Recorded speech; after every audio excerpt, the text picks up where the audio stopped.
It's pretty obvious, isn't it? There are great forces at play in our world, especially perhaps this last week or two. It's almost getting exciting as we see what's really happening in Britain and Europe. And we have always been impressed with the fact that great things have been happening in the last 10 years, and I suppose that it's true that Mr. Putin has actually been responsible for quite a lot of that new initiative. That's the kind of man he is. He's just making moves in all sorts of directions. I was intrigued to see in some of my old papers here just how much that's been going on for many years. And just even this last week, I thought this was quite cute, really. Syria must be free of foreign military presence.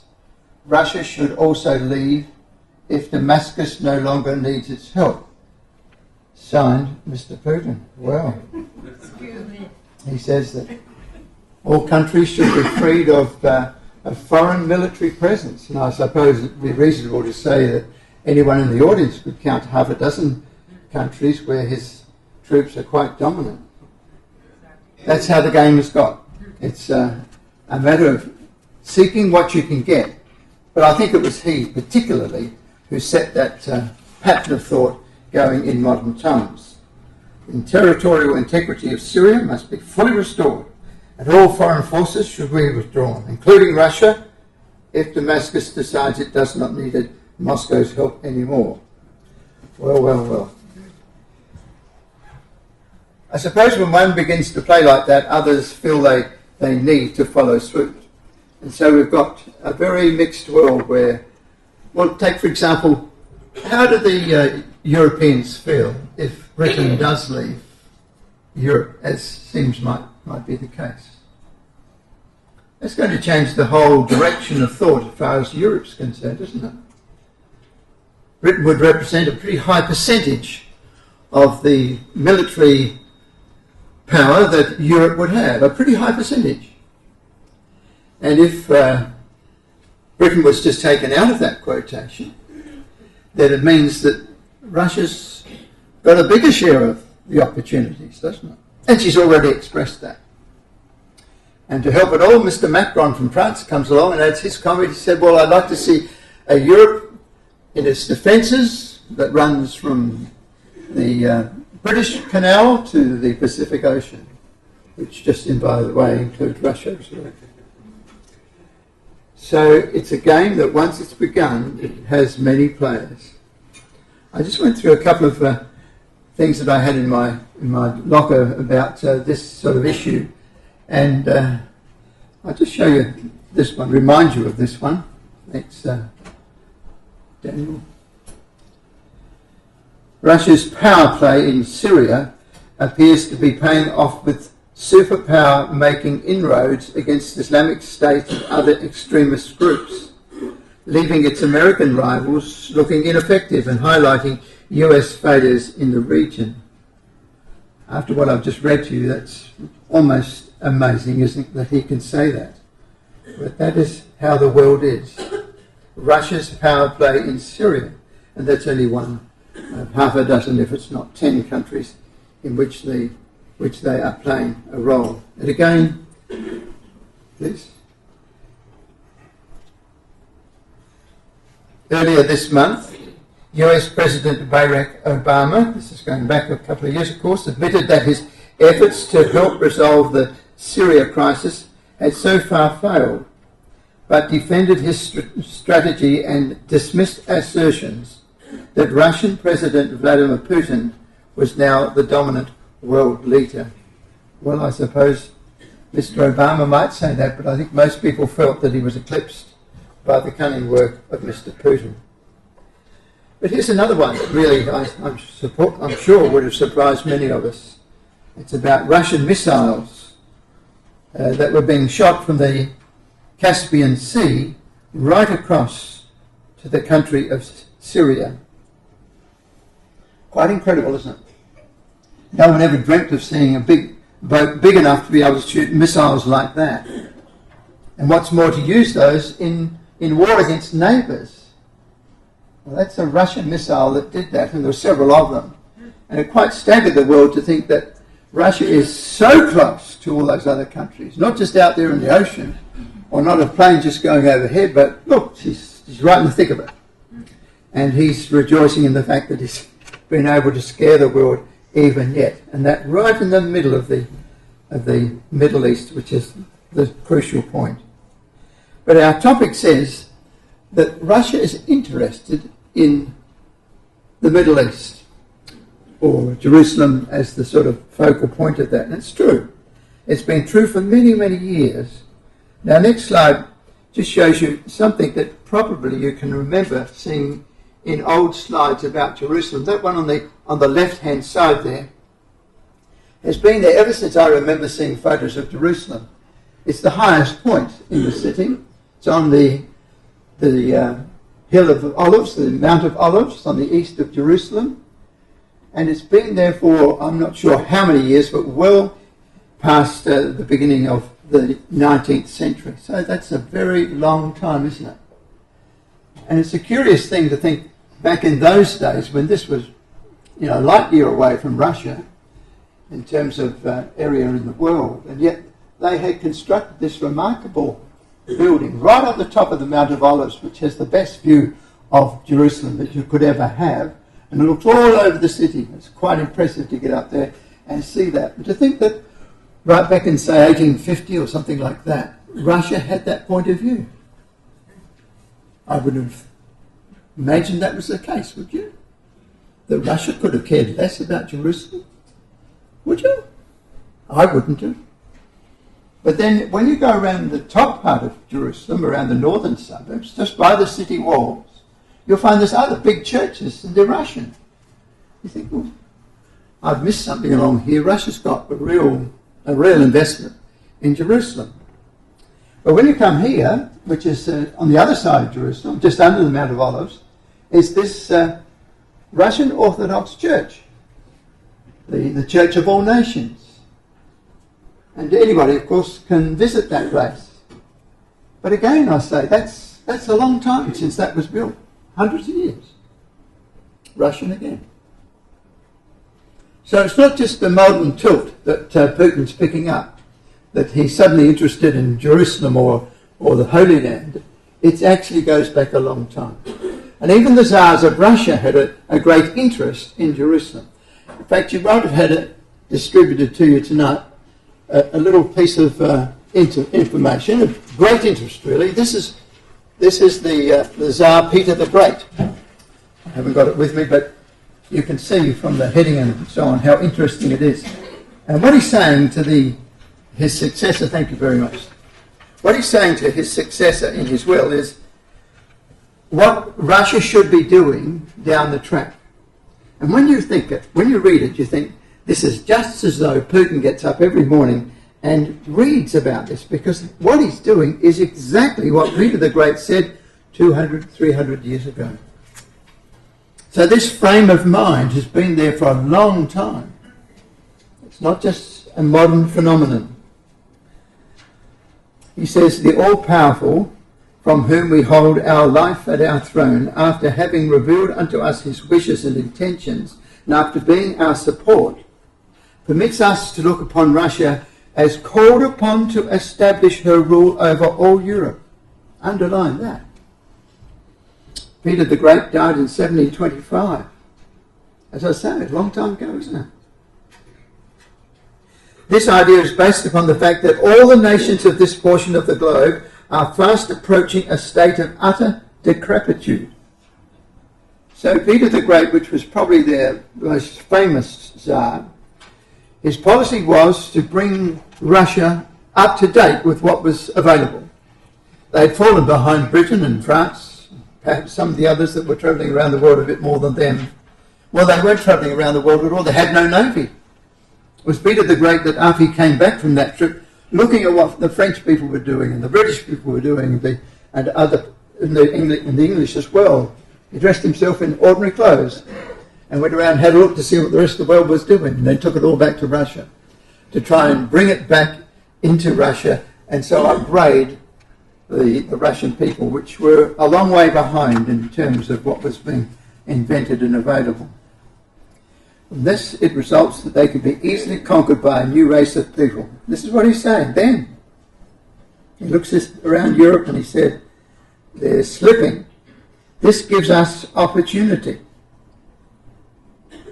From this it results that they can be easily conquered by a new race of people when it has attained full power and strength. What's the first thing on his items as to what the Russian people ought to do in 1725?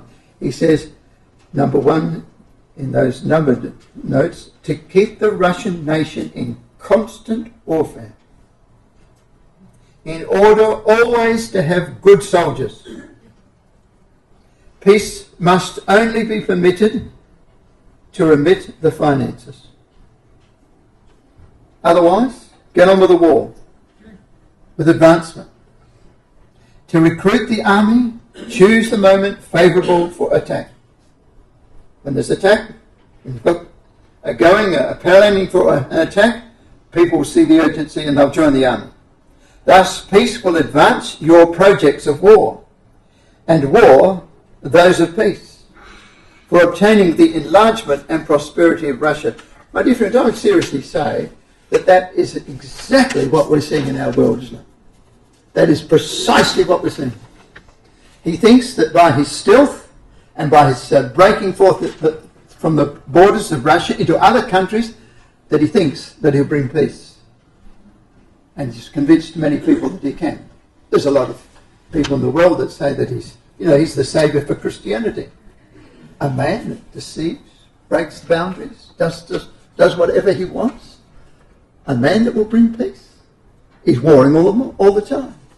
I would say that's an almost perfect description of what we see in our modern world.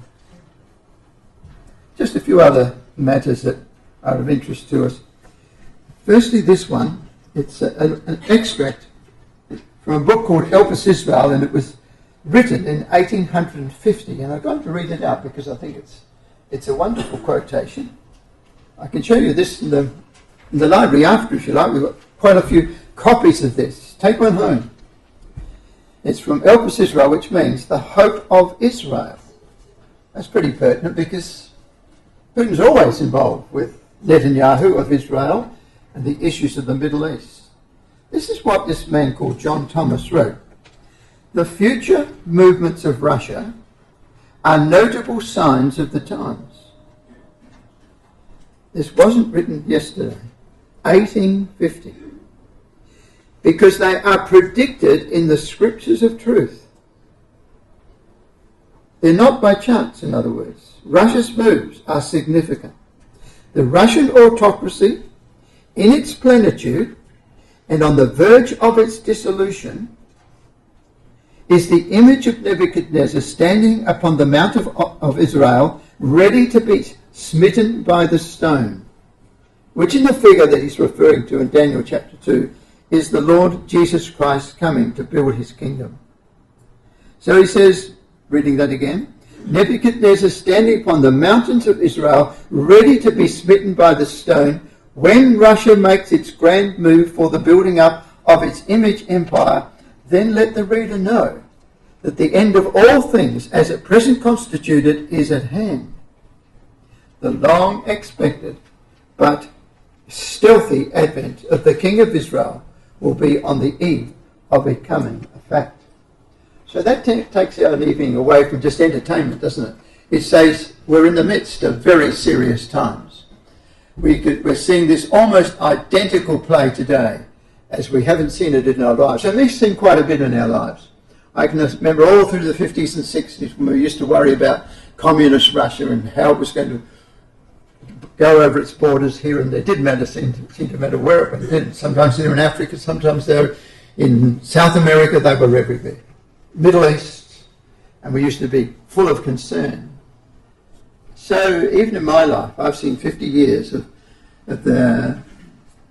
consistent behaviour by the Russian power of going over its borders and challenging wherever it seemed appropriate. So we're seeing more of it now. Could we have our next one, please? Russia wasn't always the big country that it is. That's Russia in 18 1584. Not a huge country compared with what it is today. Look at the map now for the area of Russia. You'd have to say that they've taken a good note of what Peter the Great said, haven't they? They have vastly increased the land on which they exercise their power. What an incredible expanse of land. By far the largest country in the world. Would it be reasonable to say that it's 25% of the Earth's surface? We're pretty close to that, I think. No? All right, 24%. It's a very significant piece of land, and far beyond any other country in the world, even Canada that runs second. Australia's third. So that's the depiction of Russia that the Bible sees it growing to. And most of that is in their current borders. I think that takes you in 1990. Is that number 9?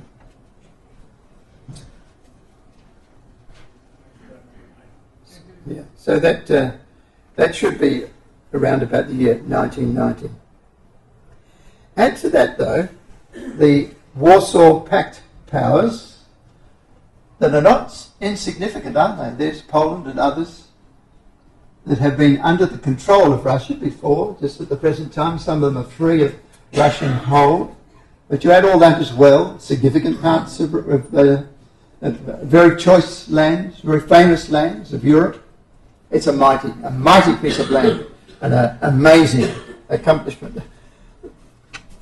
The population is really not relevant to the size of the country. Might only have 150 million people, which is not many when you compare that to, say, China or even countries like Japan, double that population.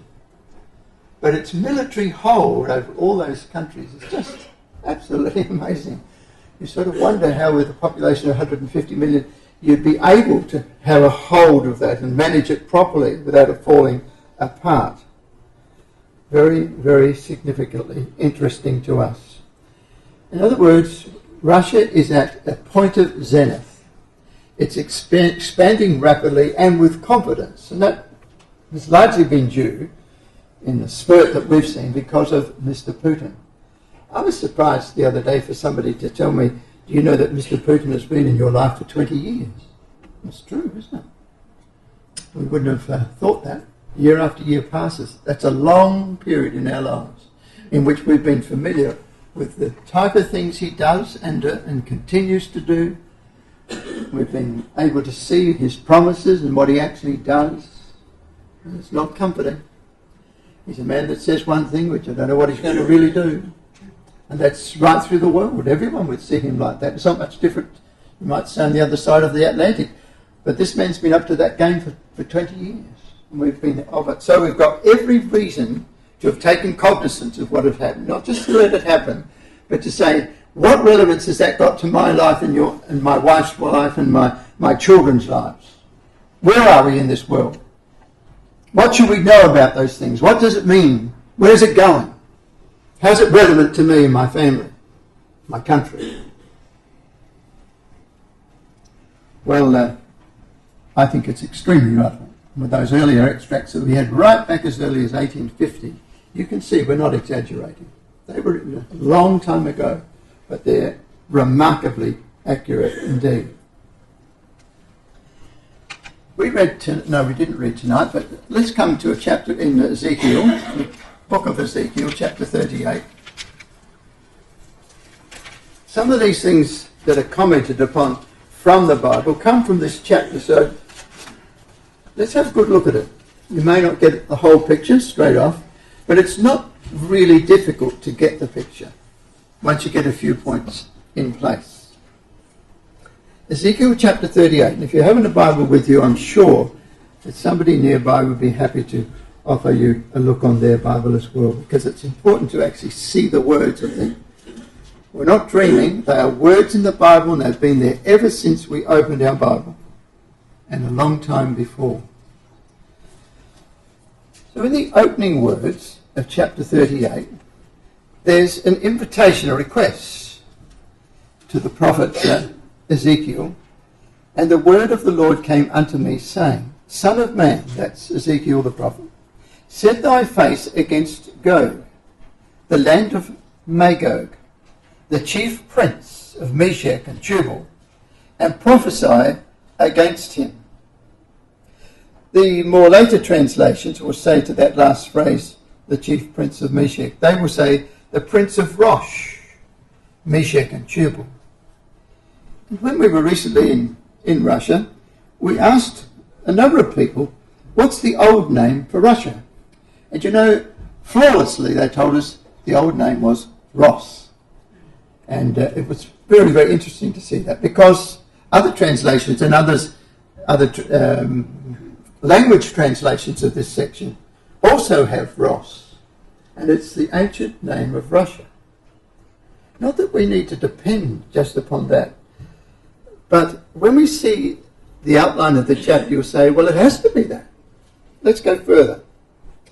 And say thus, Thus saith the Lord God, Behold, I am against thee, O Gog, the chief prince of Meshech and Tubal, prince of Meshech and Tubal, Ross. I will turn thee back and put hooks in thy jaws.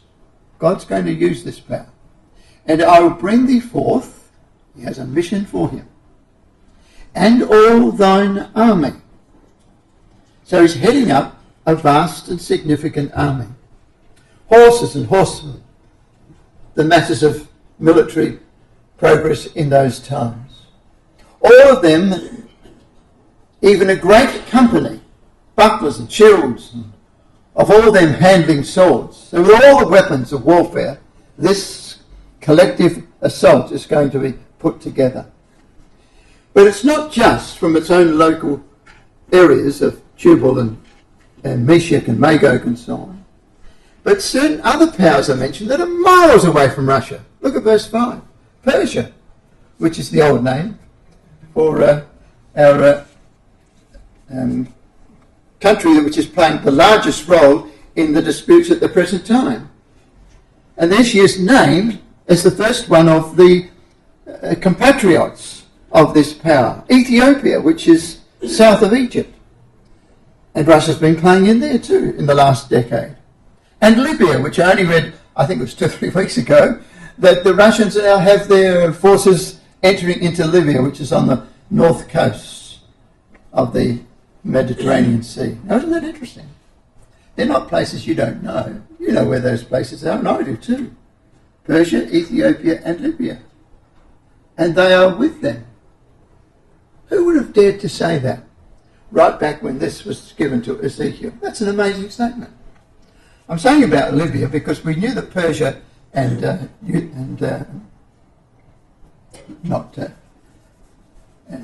Iran, which is the new word for Persia, we know that that's the case there.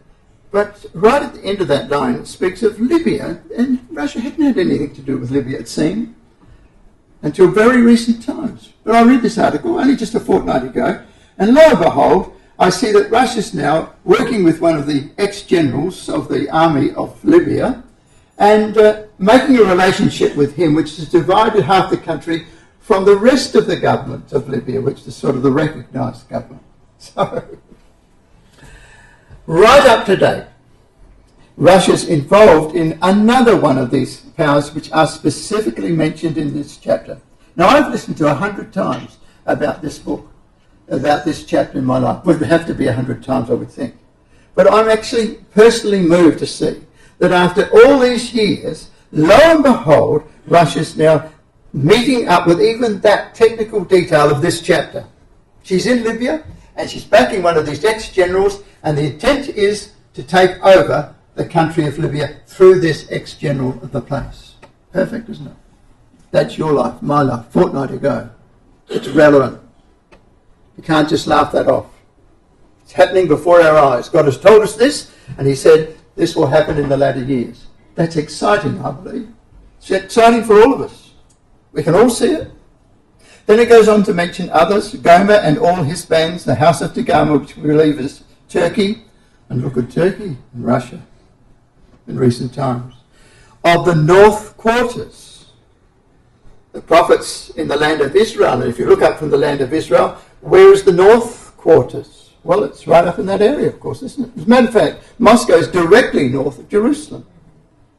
And all his bands and many people with him. It's a tremendous collective of people bent on warfare. And verse 7 is the rally cry. Be thou prepared, and prepare for thyself, thou and all thy company that are assembled unto thee, and be thou a guard unto them. Almost what their ex-Tsar, Peter the Great, said to them. Almost the rally call of what he said. Be thou prepared, and prepare for thyself. Make your soldiers strong. Keep them fit. Keep them in active assault against those on either side. What an amazing thing. He said that then, and we see that happening with brilliant fulfillment in our own world. So, summarised in those first 7 verses, not hard, we have a collective army that's been brought from the north of countries. Its principal spot is from Russia, clearly designated. It gathers people from other places as far away as North Africa or Egypt or the Middle East. And it has European powers which are designated in that verse 6. It's a massive confederacy. And the rally cry is, be thou prepared and prepare for thyself. Where's he going to go? From the heading of our lecture tonight, you might actually guess where it's going to say. And you'll be right. After many days, thou shalt be visited. In the latter years, thou shalt come into the land that is brought back from the sword, and is gathered out of many people. Against, it tells us, against the mountains of Israel, which have been always wastes. But it is brought forth out of the nations, and they shall dwell safely, all of them. When Ezekiel wrote this story, this prophecy, the mountains of Israel had not been always waste at that period of time. But they have been, haven't they? And we've seen the photos. All through the time when the Jewish was removed from that country, which was around about AD 70 and later in AD 140, those times onward, for hundreds of years, the land just got less and less occupied. The goats were commonly led across the land, and of course they did what sheep couldn't do. They completely ruined the country, and it lay waste. So when people went there to try and have a holiday, for example, in the land of Israel, as we call it today, they could hardly find a bed to rest in. And there's no roads. Mark Twain wrote about that. He visited it and made a story about it. A very interesting book. He said it was hard to find a place to get a sandwich and harder still to find a bed. And there was nowhere you could really travel because there's hardly any roads. And outside of Jerusalem, there's hardly any civilization. Always waste. Ezekiel was right. He didn't see that in his own time, but he said that will be the condition when this northern power decides to make a move. And it's perfectly in accord with what we've seen.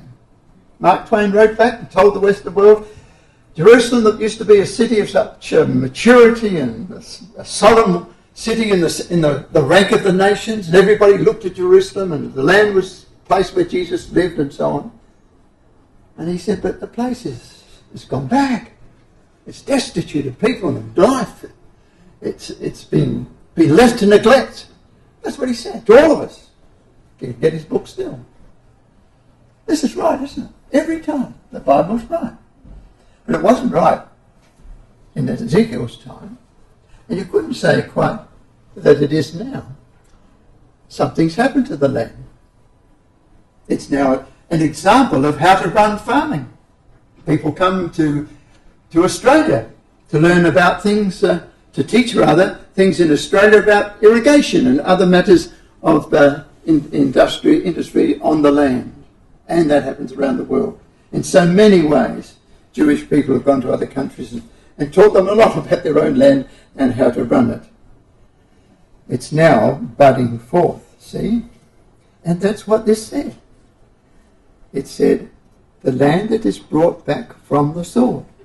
It's been ravaged by invading companies of people, but now it's changed. It is gathered out of many people, and the Jews have returned home, have they not? In their millions. 1 million Russians came back, Russian Jews, apart from all the other places. And you're going to come against the mountains of Israel, which have been always waste, but it is brought forth out of the nations, and they shall dwell safely, all of them. That's the case today. So it's a perfect fitting of all those details.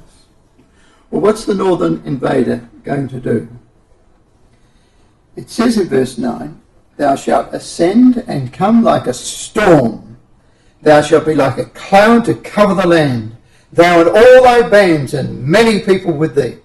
It's an overwhelming invasion. In the later verses, in verse 15, it describes a similar impact. Thou shalt come from the place, thy place, out of the north parts, and many people with thee, all of them riding upon horses, a great company and a mighty army. Thou shalt come against my people of Israel as a cloud to cover the sea, to cover the land. It shall be in the latter days, and I'll bring thee against my land, that the heathen may know me, when I shall be sanctified in thee, O Gog, before their eyes. Is that clear? I think it's pretty clear to all of us, isn't it? It's saying that the land of Israel is going to go to waste, and it'll be so for a long time. However, there's going to be a return of the Jewish people. And they're going to diligently work in that land to bring it back into utility, so it's useful for dwelling there. See verse 11?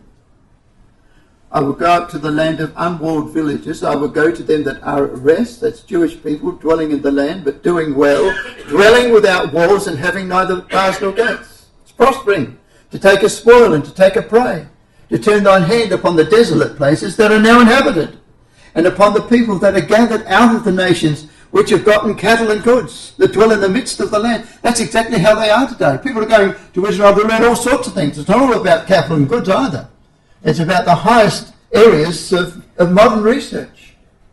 I'm told that all of these IT people, they all have an office in Israel.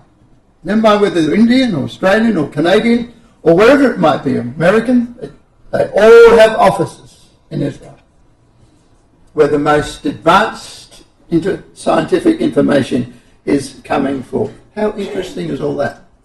It's not just land. It's in the most precious items of industry that are in the world. So, after that development, Russia looks at that situation and says, I want a piece of that. I want to be involved in that place.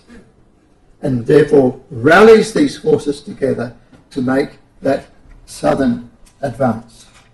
I would say, my dear friends, that that might be the first time you've ever read that chapter, but isn't that the sense of the chapter? It is, isn't it? We are in very interesting and significant times. You're probably wanting to know what's the end of the story. Well, there is some opposition, because it says in verse 13 that there is an opposing group of nations, Sheba and Dedan, the merchants of Tarshish. With all the young lions thereof shall say unto thee, art thou come to take a spoil? Hast thou gathered thy company to take a prey? There's another group of nations that are not in the Russian fold, but they see what is happening, and they're bearing with the question, is this with very large intent? Russia, what's your interest? What do you intend with this? Well, we don't have difficulty in working out who that is either, do we, really? It's the Western nations. They're watching what's happening, and they say, what is Russia really up to? And that's exactly what the nations are doing today. Mr. Obama was perfect at that, asking the question, wasn't he? He never seemed to sort of operate into it. But he asked the questions, and I suppose after the last fortnight or so, we might wonder if the US president now is of much the same disposition. We thought that he had some trust in looking after Turkey and looking after the Kurds and so forth, but suddenly he's just pulled them away, and the scene has changed. They're not sure what Russia's doing. But really, if they read the Bible, they'd know exactly what Russia was up to. But they're not persuaded enough that that's the situation. Russia, on the other hand, makes sure moves and continues to make them. They know where they're going. They make a decision, they tell you half the story and complete the full story. That's our world. That's how Ezekiel saw it. Let's read a little bit more of what it says. It says in verse 16, "Thou shalt come against my people of Israel as a cloud to cover the land. It shall be in the latter days, I will bring them against my land, that the heathen may know, when I shall be sanctified in thee, O Gog, before their eyes." What that means is that God is going to deal with Russia. It won't be Mr. Putin, it won't be Mr. Trump. It won't even be Mr. Johnson. But the heathen are going to know when God is sanctified in the destruction of the Russian power. "Thus saith the Lord God, Art thou he of whom I have spoken in old time by my servants the prophets of Israel?" What an interesting statement. Who prophesied in those days, ancient days, many years, that I would bring thee against them. My dear friends, you and I are the objects of verse 17, because we have seen that. And that's what the prophet's saying, that God has said about these things so many years ago, and he did. Ezekiel was 600 years before Christ. It's been in the Bible ever since. And we've had people comment upon this all down through that time, not just in our own days. It's been a comment for so many hundreds of years. And God is saying, won't it be true that you will be the one that people will say, "Art thou not the one that was spoken of, that I spoke of," said God? The answer is unquestionably yes, he did say about this power. That's you and I. And those that have come before us. They've read the same passage and seen what it means. God says, "Art thou he of whom I have spoken in old time by my servants the prophets?" In other words, this has been waiting in the Bible for its fulfillment for hundreds of years, says God. But I haven't forgotten, and I will fulfill it. The consequences is a destruction of the Russian power upon the mountains of Israel. For verse 19, "In my jealousy and in the fire of my wrath have I spoken. Surely in that day there shall be a great shaking in the land of Israel."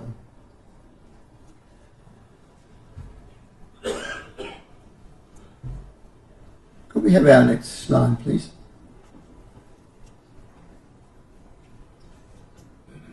I'm just trying to pick up. Right. I put there this one in about Ukraine. Can you see that Ukraine is quite a large slab of country? It's sort of west of Russia, and it's orange in the map. It's about the same size as Turkey, isn't it? Turkey a big country? It is. So is the Ukraine.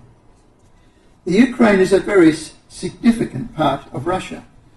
My father used to teach me that the great amount of wheat and barley and so forth that was grown for Russia was provided by Ukraine. Very deep soils, 20 foot of beautiful soils, and so they had strong crops and it was reliable. And a lot of Russia depended upon that, a lot of Europe depended upon the wheat from that country. This is what Mr. Gorbachev said about it in 1991, which is a couple on, please.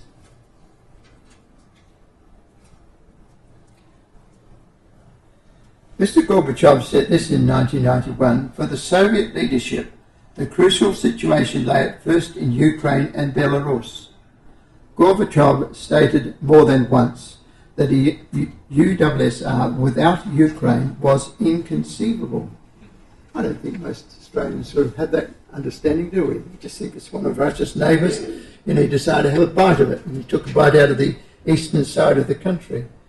But Mr. Gorbachev, of course, was the leader of Russia for many years, and he said, look, Russia without Ukraine, he said, was not really Russia. More than once he stated that a USSR without Ukraine was inconceivable. That's how significant the Ukraine is to Russia. What an interesting comment. Why so? Well, I suppose when you look at it again, it is in a critical spot, isn't it? It's really sitting between Russia and Western Europe. And it's a very strong country agriculturally. Not only that, but it has a little pimple on the bottom of the coast called the Crimean Peninsula. Historically of interest, but it's always been a place where Russian boats tied up. Why so? Because they couldn't get through to the Mediterranean. They had to have some place to harbour. So they harboured in the Black Sea, which is just underneath it. And they used the ports of the Crimean, well, it's almost an island, the Crimean Peninsula, in which they would tether their boats, and they did it for centuries. We've heard of the Crimean War in 1854. So Russia sort of thought of Ukraine as though it was Russian. That changes the picture, doesn't it? Can you understand, therefore, how Mr. Putin might have thought when he did this about 4 or 5 years ago and thought, I think people are asleep enough. And suddenly the paper's filled with the fact that Russia has gone westwards and taken a real bite out of Ukraine. And of course it was always on the basis that that's what they really wanted anyway. I think Mr. Hitler used to say, have the same policy and tell the world that, the Poles really didn't want their freedom anyway. So it's very interesting to see why that has become involved. Notice that it's southern, and if you were living in Russia, you'd probably feel the impact of that more, wouldn't you? If you were up in that great big country that's in the yellow, and you could never get to where all the life of the place is, that is, in the Mediterranean, and all the trafficking of goods and so forth, and peoples, you would want to get out of all that bundle of country up here, which is sort of swallowed up in its own group, but away from the rest of the world. Look at all those learned countries that are on the left of it. Germany and France, Holland and Italy and all those creative countries. Yeah, Russia's tucked up there, right away from all of them. That's why the earlier dictator, he wanted to see Russia emerge out of that. And that's why he put that in his will, that he wanted Russia to break out and to find its way in the lower parts. Because that's the only way it can come through, isn't it? So the taking of the Ukraine has obvious intention. It's opening the southern route for Russia's greatness, just as the ancient Tsar said they should. And so he did it. He would have felt fully justified, as though the old Tsar had told him this was a good policy. If you come around the Black Sea, which is this quite large sea just above Turkey, and you see a little bit of green that's coming out from the east. And that's where Georgia is. And of course Georgia was another place that he took a bite. And again you can see why, can't you? If you were coming down through the land and you're a Russian general thinking, how do we come out of this country because we're stuck up here in the north, we really want to get into where the life really is in the Middle East, then Georgia is a bit of a nuisance. And just above Georgia there's this range that goes through at an angle, and very high mountains. And so you really want to penetrate that so that you could come through. So that's what he did. He took a bite out of Georgia, and that's exactly what he did. Then he burrowed through the tunnel. Well, he didn't burrow through, it was already there. But now it was a Russian tunnel. It wasn't a Georgian tunnel, it was a Russian tunnel. Why? Because he took it. And we'll later on just show a couple of slides that show exactly what he did or how it was done. It's a massive mountain. But then this access to go south was opened up. Just like in the Ukraine, the access to go south was opened up. And that's exactly what Ezekiel said would happen. They would emerge from their great northern recesses, huge, vast piece of land, and they would sort of enter and flow into the more keenly operative countries of the world.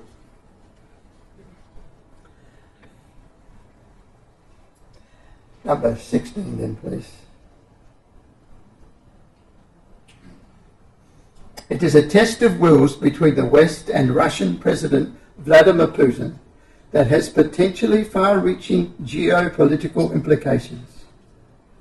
But as huge mobs rampage through the streets of Kiev, which is the capital of Ukraine, a far greater battle is being played out. At its heart is former KGB Colonel Putin's barely camouflaged dream of recreating and rebuilding a revanchist Greater Russia Empire, Soviet Union style.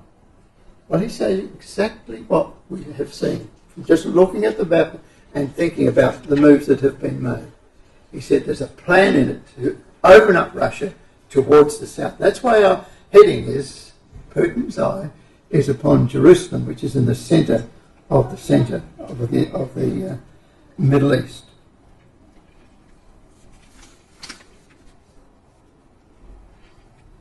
Her confidence, Russia's confidence, is shown by so many things. I don't know that we really need to say too much about this, really. All of us know, even the younger people here, would know that Russia seems very confident.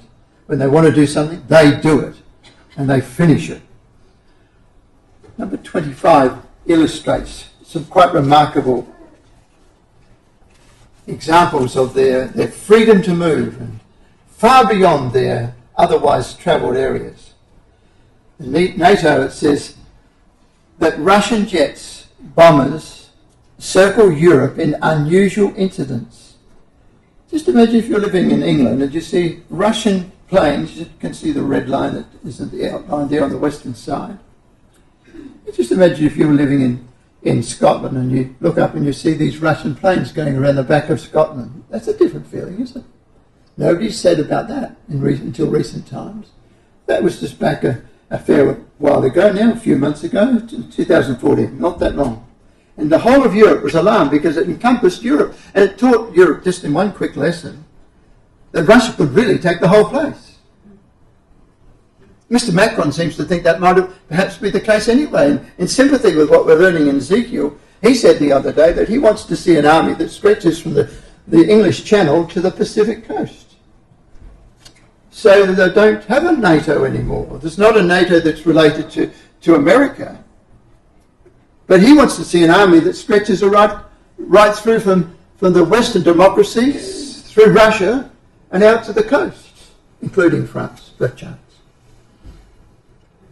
Isn't that amazing? In Macron's early understanding of his responsibilities, he thinks that's not a bad alternative to NATO and all the relationships they've had with Russia, with America. Isn't that interesting? It seems that it's not just Putin that's thinking about all these things. The new world that's going to be developed and is developing before our eyes is part and parcel of what God said would be the case. And then our next little statement, please, Daniel. Mr. Putin is having a few words to say. Russia's decision to go ahead with the sale of the advanced S-300 surface-to-air missile system to Iran has angered its critics in the West and alarmed the Israeli government in equal measure. But more significantly, it may also mark a renewed effort by Moscow to bolster its diplomatic profile in the Middle East. See, that's what the commentators are saying. Russia is bolstering its impress on the rest of the Middle East. It may also mark a renewed effort by Moscow to bolster its diplomatic profile in the Middle East, exactly in line with what we would be expecting. that matter about the S-300 surface-to-air missiles, Israel had said to Russia, because somehow or other they were shaking hands apparently quite friendly. But Mr. Putin had in mind that he was going to allow the Iranians that are just by Israel to have this S-300 missile. And Mr. Netanyahu of Israel said, no, you won't. Well, if you do, we will take it out. And of course, these two friends began to wonder how friendly they were with each other, because Mr. Netanyahu could not allow that to happen because his own country would be so vulnerable. And so there was a square up between them. But doesn't that just show you what Russia's prepared to do?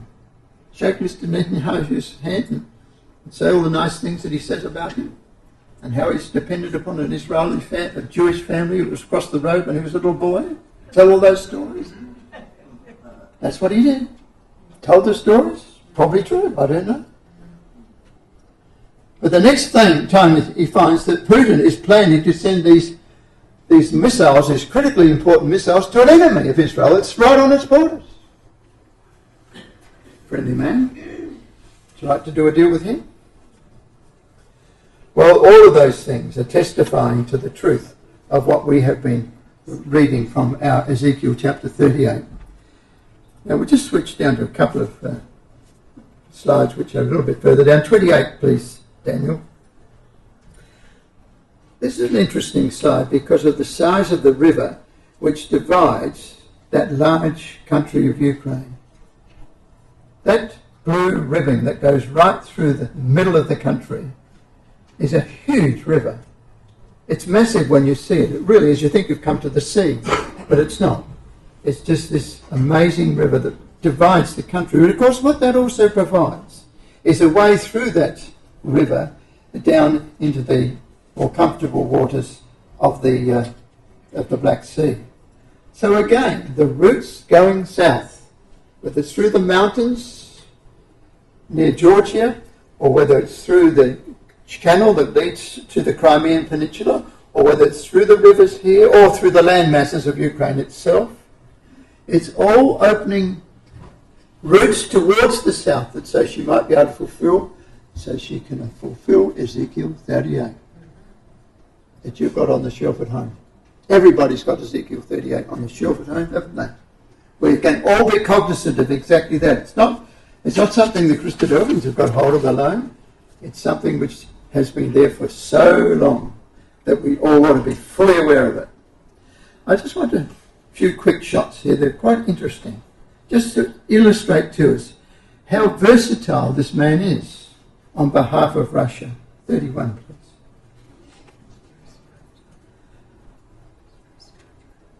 Now, you know that Mr. Putin's very friendly with his Russian Orthodox leader. We often see them having a smile and a chat together, sometimes almost a little snuggle, as you'll see down here in one of these. But he's very versatile. This is not the Russian Orthodox premier. This is the Pope of Rome. And here they are sitting together in conference, apparently with all their advisors and cameramen all around them, to show that, they get on well. That man would mean more, signally, the Pope, to Europe than any other single person in Europe. It's the Pope and all the other leaders, and sometimes you see a photo like that, and they're all behind him, and he's in the front in his white gowns, and you look at the photo, you think, who's leading the crowd? That's not any joke. It's not any question about who's leading the crowd. The Pope is the leading voice. But in the next one, you see them up a bit closer, and it's Putin and the Pope having a chat together. I don't know whether they look all happy with each other, but there they are, however, in the same set. And look at the next one, number 33. There's the Russian Orthodox leader. And this man that was an atheist once, Putin, he seems to be in very friendly association with the Russian Orthodox leader. The Russian Orthodox leader has been palling up to the Pope as well. So if you put those three together, you can see what's happening there, can't you? It's not about routes to run through different countries. This is about relationships with others in Europe, which are mentioned in Ezekiel 38. Quite remarkable. In the next one, we are reminded of what used to be the case in the Middle East as far as Russia was concerned. Because for quite some years, they lost a lot of influence in the Middle East. But in the next one, those countries which are nominated by pink or red were countries which Russia had occupied. Russia had very close relationships to those countries, supplied them with military equipment and whatever they could afford to give them in terms of improving their military prowess. Look at the countries. Iran, this is from 1955 to 1982. You probably think this is last year. It's not. It's happened before. 1955 to 1982, Algeria, right down the western side of the Mediterranean. Libya, that I just mentioned. They're helping half of Libya now, a fortnight ago. Egypt, where they used to have 20,000 Russian soldiers permanently on her soil. Sudan, that's underneath, which is like Ethiopia of the Bible, or verse 5 of Ezekiel chapter 38. Sudan, therefore, is a big slab of land, and Russia's got a lot of interest in that again today. All those areas have been revitalized as far as their relationship with Russia is concerned. Iran and Iraq, even in the last week, Russian interest in Syria has bubbled up again, hasn't it? So she's telling all the world what they should do about getting out of Iraq. I suppose it's to make room for herself. The next one also shows the economic dependence that was created in certain countries by Russia. They're blocked out there in red. And it's quite a story, isn't it? Turkey, Iran, Iraq, right across to Algeria. So they made those great advances in the early times, and then they really lost quite a bit of that when in 91 the Soviet Union collapsed. But what we are seeing is that the taste of the Russian leader has not changed. Russia wanted those powers then. She had them in the 80s up till 91, and she wants them back. And she wants to go back and have that same interest in those areas as she had before. So the other was like a pre-run.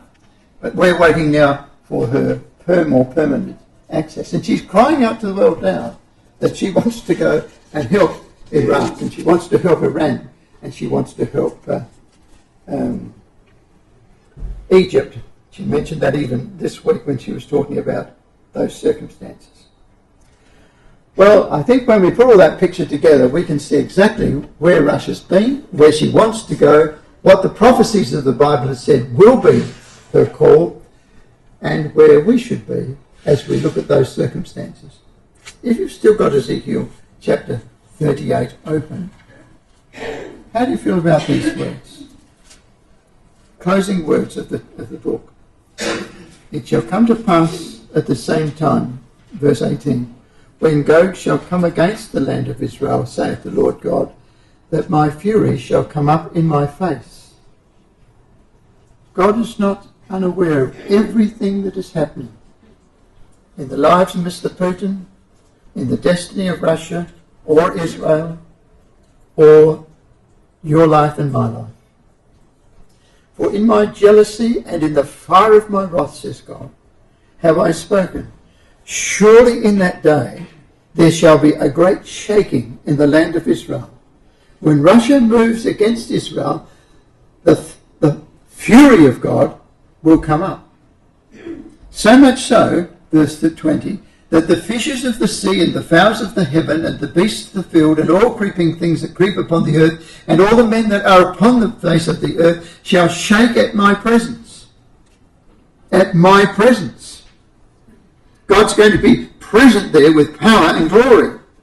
He'll be present also because his Son will be involved in that. It's the Lord Jesus Christ that is going to be the one that's leading this campaign against the Russian Northern Confederacy. And the mountains shall be thrown down, and the steep places shall fall, and every wall shall fall to the ground. An earthquake like we haven't seen before. And God says, I will call for a sword against him throughout all my mountains. My mountains. He's going to tread on those mountains as if he owns them. That's what he's done with other lands. He's got in the habit of it. God says, you touch my land, you touch my people, the fury of God comes up. I will plead against him, verse 22, with pestilence and with blood, and I'll rain upon him and upon his bands, and upon the many people that are with him, an overflowing rain, and great hailstones, fire and brimstone. Thus will I magnify myself and sanctify myself, and I will be known in the eyes of many nations, and they shall know that I am the Lord. Wonderful chapter, isn't it? Just a wonderful chapter. Everything's in keeping. The whole story's knitted together perfectly. Do you doubt any of that? How can we really doubt them? It's all just being fulfilled, isn't it? Before our eyes. Everything we would have expected happened. What are we waiting for? The best thing that we can do, I think, is just to take our Bible home and take it out and really read it. And grow in the understanding of these things. Because this is the real situation of the world. Not what you read in the papers. It only verifies that which the scriptures have told us. But we could be in that same company of the Lord Jesus Christ that goes against this power and brings God's will to be done upon the earth. What a privilege. But if we go past it and say, oh, well, there's lots of other interesting things in the world, it's a foolish move, isn't it? It's to see the reality and to turn away from it. Perhaps we've done that before for a while. It may be time that we've got to get serious with our lives and say, I can see exactly where the world's going. And I believe what God said because he's proven it in his word. I've seen it. So I'm going to make my life directed towards that. Towards the name of Jesus Christ, the coming King, who will rectify all the things that are happening in the world. All the lack of true government, and decency and honesty and integrity. He will bring that in his company. But in that time, he's not going to be bringing to his side people that don't really care about him. That don't ask why he died upon the tree. Why God sent him the first time. What was the whole purpose of that? He's going to want us to say, well, God did that. It's his son. He loves him. Of course he loved him. Yet look what he did. He allowed that boy to go to the cross. He didn't do it because he hated his son. He did it because he loved his people. And that love is your opportunity.